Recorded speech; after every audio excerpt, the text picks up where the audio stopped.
Target with PS Parihar channel में आपका स्वागत है। आइए शुरू करते हैं और देख लेते हैं कि आज के समाचार पत्रों में विद्यार्थी जीवन से संबंधित कौन कौन सी सूचनाएं हैं। तो वीडियो को जल्दी से लाइक कर दें, शेयर कर दें।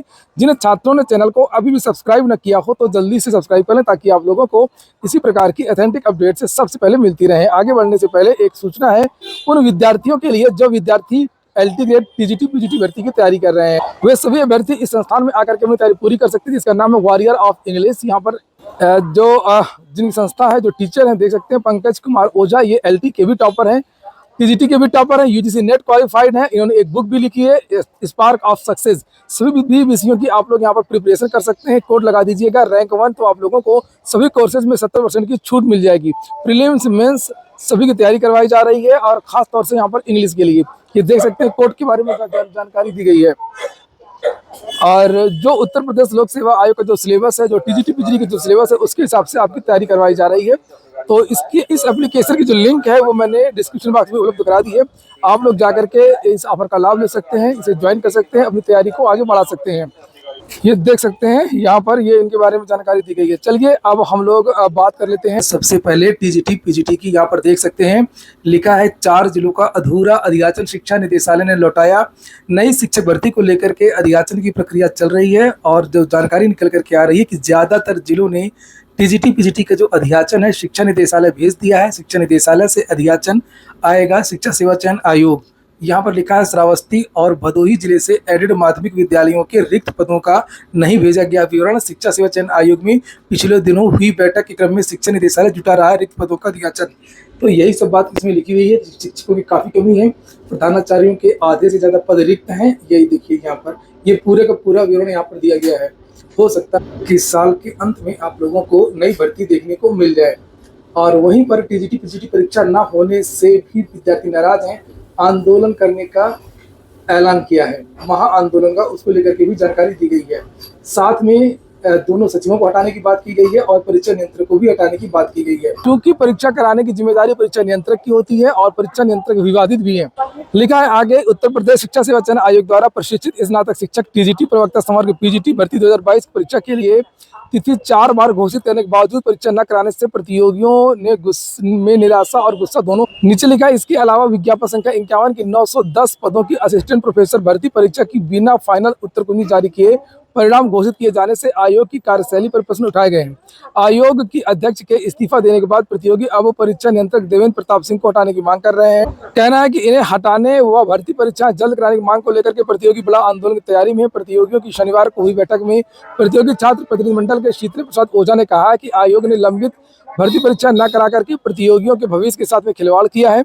असिस्टेंट प्रोफेसर भर्ती की लंबित जो परीक्षा करवाई गई उसका परिणाम बिना फाइनल उत्तर कुंजी जारी किए अभ्यर्थियों के साथ में अन्याय है। आयोग की इस कार्यशैली से शिक्षक भर्तियों की तैयारी कर रहे प्रतियोगियों का मानसिक उत्पीड़न हो रहा है। वहीं पर युवा मंच ने भी धरना प्रदर्शन का ऐलान किया है।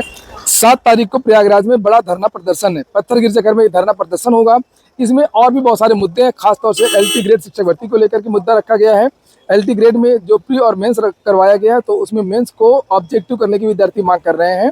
साथ में टीजीटी पीजीटी के कैलेंडर की मांग कर रहे हैं विद्यार्थी की एक नया संशोधित कैलेंडर जारी किया जाए जिसमें टीजीटी की एग्जाम डेट के बारे में जानकारी दी जाए और पीजीटी की भी।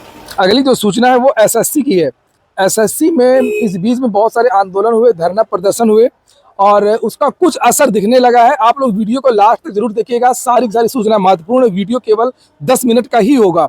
लिखा है कर्मचारी चयन आयोग ने भर्ती परीक्षाओं की पारदर्शिता के लिए कई बड़े कदम उठाए हैं। इसके तहत अभ्यर्थी अब आयोग की ओर से जारी उत्तर कुंजी के अलावा खुद के जवाब भी देख सकेंगे। आपत्तियों का शुल्क भी अब कम कर दिया गया है। अब केवल 50 रुपए प्रति प्रश्न देना होगा। आयोग ने उम्मीदवारों को प्रश्न पत्र देखने और उन्हें रखने के साथ समीक्षा करने की भी अनुमति दे दी है। अभ्यर्थी समीक्षा के बाद प्रश्नों व उत्तर पर आपत्ति दर्ज करा सकेंगे। आयोग की ओर से नियमित अंतराल पर पिछले चुनिंदा प्रश्न पत्रों को आधिकारिक नमूना सेट के रूप में प्रकाशित करने का निर्णय लिया है। अभ्यर्थियों की शिकायतों या समस्याओं के समाधान के लिए टोल फ्री नंबर 1800 3099 और 3063 के अलावा ऑनलाइन फीडबैक और शिकायत पोर्टल भी स्थापित किया है।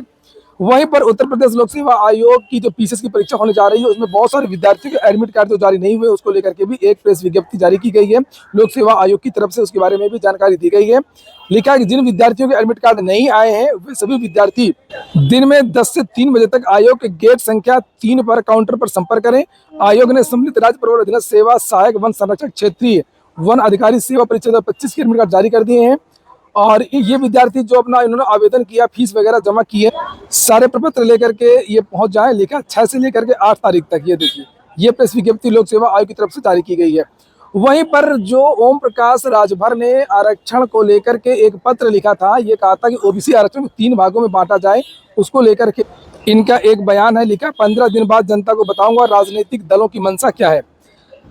सुभाषपा अध्यक्ष और कैबिनेट मंत्री ओम प्रकाश राजभर ने कहा कि वह चिट्ठी का जवाब 15 दिन इंतजार करेंगे। इसके बाद वह जनता के बीच में जाकर के राजनीतिक दलों की मंशा बताएंगे। उन्होंने कहा कि अब राजनीतिक दलों को साफ करना होगा कि वह केवल पिछड़ों का ही वोट लेंगे या उनका हक भी देंगे। ओम प्रकाश राजभर ने शुक्रवार को भाजपा, कांग्रेस, सपा, बसपा, निषाद पार्टी, आरजेडी, अपना दल के अध्यक्षों को पत्र लिख करके ओबीसी आरक्षण को 3 श्रेणियों में बांटने पर अपना रुख स्पष्ट करने के लिए कहा था। मैंने कल इसको लेकर के वीडियो भी बनाया था, अभी मैं फिर से आपको बता दूंगा, दिखा दूंगा वो पत्र, इन्होंने क्या मांग करी थी। और इन्होंने यही कहा है कि अब रोहिणी आयोग की रिपोर्ट केंद्र के पास है, उसमें भी पिछड़ी जातियों में आरक्षण के बंटवारे का सुझाव है। और इन्होंने मांग की है कि उत्तर प्रदेश में सामाजिक न्याय समिति ने जो आरक्षण के बंटवारे को लेकर कहा है, उसे अब लागू कर दिया जाए। और जैसे पंचायत चुनाव में ओबीसी आरक्षण की व्यवस्था लागू है, उसी तरीके से विधानसभा और लोकसभा चुनावों में भी आरक्षण लागू किया जाना चाहिए। इसके बाद ही अति पिछड़ी जातियों को उनका हक मिले।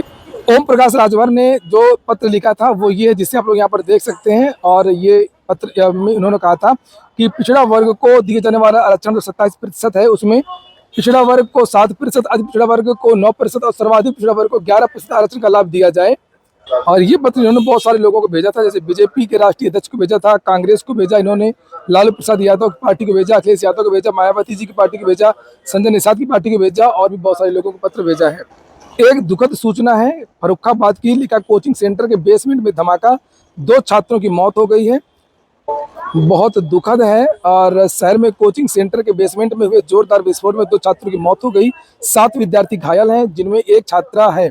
विस्फोट इतना भीषण था कि कोचिंग सेंटर की इमारत की दीवार का मलबा 200 मीटर दूर जाकर के गिरा। नीचे लिखा हुआ है कि इसमें 2 छात्र आकाश सक्सेना और आकाश कश्यप बुरी तरह घायल हो गए। आकाश कश्यप तो लूलहान हालत में 50 मीटर दूर गड्ढे में मिला। दोनों को अस्पताल ले जाया गया, जहां उन्हें मृत घोषित कर दिया गया। विस्फोट के वक्त कोचिंग सेंटर में 50 से अधिक छात्र छात्राएं थीं।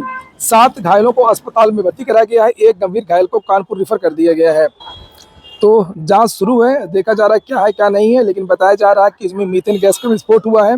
वहीं पर स्थानीय लोगों का कहना है कुछ बारूद की भी महक आ रही है, तो हो सकता है कि यहाँ पर बारूद रखा रहा हो। आंसर की को लेकर के लोक सेवा आयोग, संघ लोक सेवा आयोग ने भी एक बड़ा निर्णय लिया है। लिखा संघ लोक सेवा आयोग ने सुप्रीम कोर्ट में हलफनामे में बताया कि उसने प्रारंभिक परीक्षा के बाद अंतरिम आंसर की जारी करने का निर्णय ले लिया है। हलफनामा पिछले महीने सिविल सेवा परीक्षा से संबंधित एक लंबित याचिका पर किया गया था। यूपीएससी ने कहा कि उसने अदालत की ओर से नियुक्त न्यायमित्र के सुझाव समेत विभिन्न कारकों पर विचार किया है। और आयोग के वकील वर्धमान कौशिक ने बताया कि एक संवैधानिक निकाय के रूप में यूपीएससी को सौंपी गई महत्वपूर्ण भूमिका को ध्यान में रखते हुए प्रारंभिक परीक्षा के बाद अंतरिम आंसर की प्रकाशित करने का निर्णय लिया गया। और यह भी कहा गया कि परीक्षा में उपस्थित होने वाले उम्मीदवारों से आपत्तियां मांगी जाएंगी। प्रत्येक आपत्ति पर अभ्यर्थी को 3 प्रमाणिक स्रोत देने होंगे। जिन आपत्तियों में प्रमाणिक स्रोत नहीं होंगे उनको खारिज कर दिया जाएगा। कल यूपीएससी ने एक नोटिस जारी की थी और नोटिस में कुछ बदलाव किया गया है, जिसे आप लोग यहाँ पर देख सकते हैं। ये नोटिस है कनिष्ठ विश्लेषक औषधि के जिन विद्यार्थियों का अभिलेख परीक्षण कार्यक्रम होना था, उनका एक संशोधित ये जो तारीखें वो घोषित की गई हैं, जिन्हें आप लोग देख सकते हैं। और यहाँ पर लिखा है कि जिन विद्यार्थियों का डीवी 7 तारीख को होना था, उन विद्यार्थियों की डीवी अब 16 अक्टूबर को होगी। तो ये विद्यार्थी थोड़ा सा देख लें अपना संशोधित कार्यक्रम किस दिन इन विद्यार्थियों को जाना है। अगली सूचना टीईटी के मुद्दे को लेकर के है। टीईटी पर उत्तर प्रदेश ने तो अपना रुख स्पष्ट कर दिया है कि उत्तर प्रदेश सरकार चाहती है कि जो सुप्रीम कोर्ट है वो पुनर्विचार करे, लेकिन केंद्र सरकार का रुख अभी तक स्पष्ट नहीं हो पाया है। हालांकि शिक्षक संगठन सुप्रीम कोर्ट पहुंच गए हैं। उनका कहना है कि टीटी से पुराने शिक्षकों को छूट दिया जाए और टीटी की जो अनिवार्यता है वो केवल नई भर्तियों पर लागू हो। लिखा है सुप्रीम कोर्ट से टीईटी की अनिवार्यता के आदेश के 1 महीने के बाद भी केंद्र सरकार द्वारा अपना पक्ष स्पष्ट न करने पर प्रदेश के शिक्षकों ने नाराजगी जताई है। विशिष्ट बीटीसी शिक्षक वेलफेयर एसोसिएशन के पदाधिकारियों ने शनिवार को बैठक करके केंद्र सरकार के रवैये पर नाराजगी जताई और ठोस निर्णय न होने पर आंदोलन की चेतावनी दी है। बात भी सही है, जब तक केंद्र सरकार इसमें कुछ नहीं करेगी तब तक इस समस्या का हल निकलना बहुत मुश्किल है।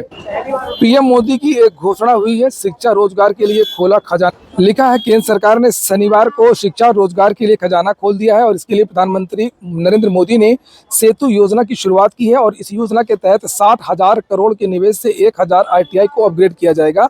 इस मौके पर प्रधानमंत्री मोदी ने कहा कि देश भर में स्थित 15,000 आईटीआई में पढ़ने वाले छात्र छात्राओं को हुनरमंद बनाया जा सकेगा।